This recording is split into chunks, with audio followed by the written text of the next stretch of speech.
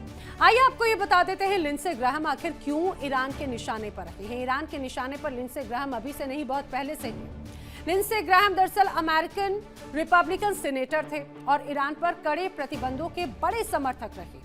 IRGC को आतंकवादी संगठन घोषित करने का समर्थन भी उन्होंने किया था और ईरान के परमाणु कार्यक्रम के मुखर विरोधी भी वो रहे और कई बार तो ईरान पर सैन्य कार्रवाई की वकालत भी ग्रैहम की तरफ से की गई। इजरायल के सबसे मजबूत अमेरिकी समर्थकों में से एक उन्हें माना जाता है। तेहरान की नीतियों की लगातार आलोचना करने वाले ग्रैहम ही रहे हैं। अमेरिका, या ये कहा जाए अमेरिका की तरफ से ज्यादा दबाव नीति का समर्थन भी उन्हीं की तरफ से किया गया।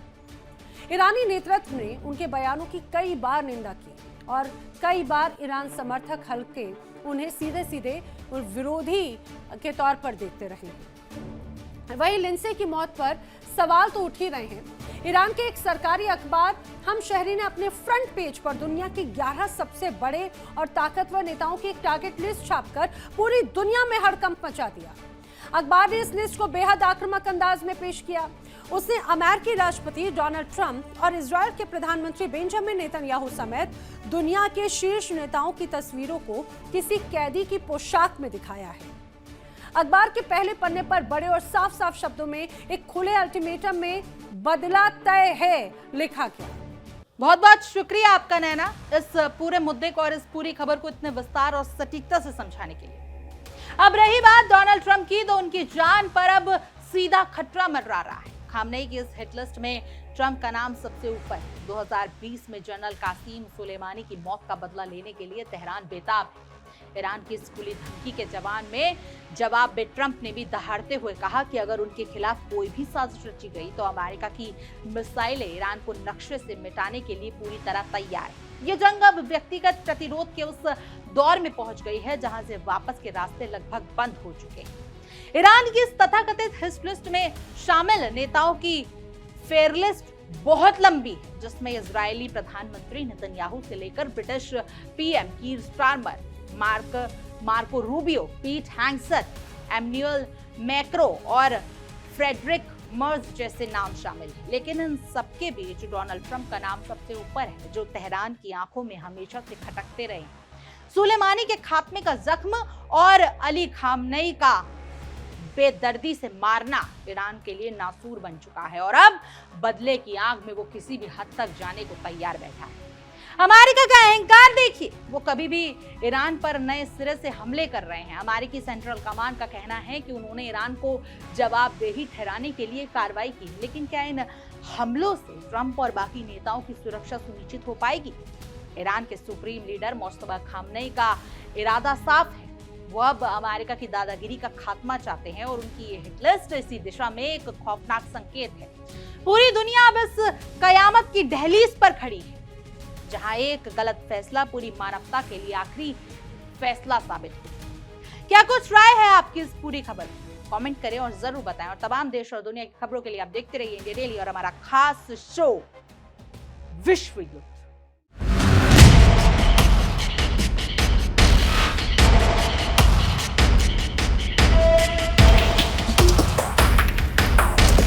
देखिए इंडिया डेली 24/7 अब आपकी स्मार्ट टीवी पर। इंडिया डेली मौजूद है सभी डिजिटल प्लेटफॉर्म पर लाइव और लगातार। इंडिया डेली 24/7 हर दिन राष्ट्र को समर्पित।